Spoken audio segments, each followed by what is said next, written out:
So what is that? There's like metal or something? What is this stuff? Kind of the heart of it is gallium. Gallium is just an element that's on the periodic table. What makes gallium really special is that it's got a low melting point. So if you were to hold it in your hand, it would melt. I have a little bit of it here. Is it toxic? No, so that's kind of the other funny thing. So usually when I tell people I work with liquid metals, they think of one of two things. They either think of mercury, which is toxic, or they think of the Terminator, which is, scary bad guy. I always have to be a little bit careful because I don't think that gallium has been super carefully studied. But one way to think about it, or what I tell people, is that the melting point of a material doesn't correlate with its toxicity. Think about water. Water melts at 0 degrees Celsius, but that's obviously it's not toxic. So the only reason people think metals would be toxic is because of mercury, which is toxic. That said, gallium is not found in our diet, so it's not something that you would have naturally in your body. So usually tell people to be a little bit careful, but if it does get inside your body sort of treats it like it's iron.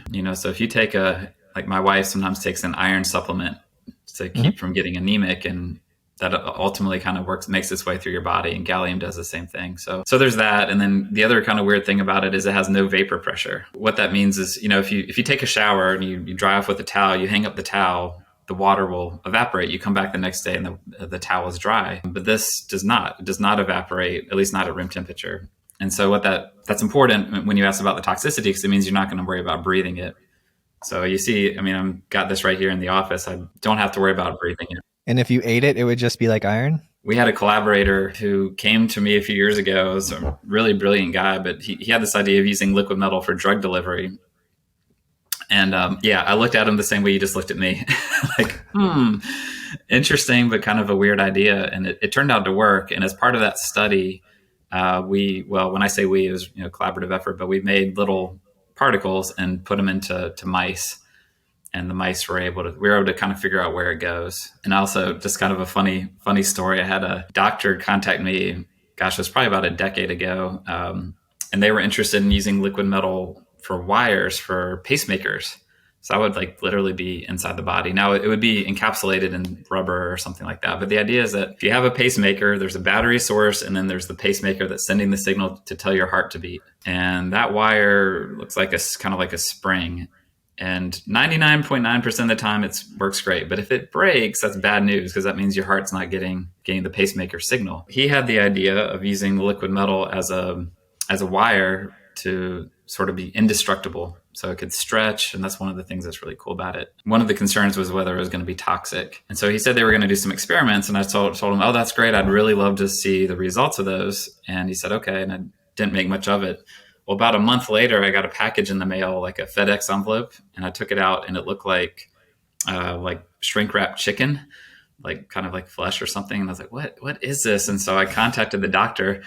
And so I got this package. I can't make any sense of it. Like, what is that? And he said, oh, that's the rabbit. And I was like, when I said I want to see the results, I was thinking of a plot or a graph or just a write-up, but I didn't actually need to see the so anyway, this is a long answer to a short question, but they had injected it into rabbits as part of a controlled study. Rabbit was fine, other than the fact they had to dissect the rabbit to make sure everything was okay. Did you ultimately get the data on it? It wasn't a full-fledged study as far as I know, but they injected in the rabbit. Of course, when you inject anything into your skin, you're going to get a little bit of irritation. So I'm not a doctor, but it didn't cause anything to cause concern. And actually, gallium has been FDA approved. So that's kind of the ultimate thing, but it's been FDA approved for different pharmaceutical applications. And it was FDA approved as a MRI contrast agent. So when you go get an MRI done, but it turns out there's ones that work better, so we don't use it. For a while, it was explored as a replacement for mercury for, actually I just went to the dentist yesterday and got a filling. Now they don't use metal anymore, but when we were kids, they use metal amalgams, and those use mercury. And is it being used in any commercial application today? Earlier today, I was just hosting a group of, 8 or so people that flew down that work at a company that makes some of these materials, and they use them for a number of different applications, and they're here just visiting. But probably the most high profile one that just came out recently was in the Sony PlayStation. They are using liquid metals to help dissipate heat from the computer chip that goes inside of the PlayStation. So there's videos you can find online. They call them delidding videos, where they take apart the PlayStation, and sure enough, there are liquid metals in there. And the idea is that as transistors get smaller and smaller, and you pack more of them onto a chip, it generates a lot of heat, and metals are a really good way to remove that heat.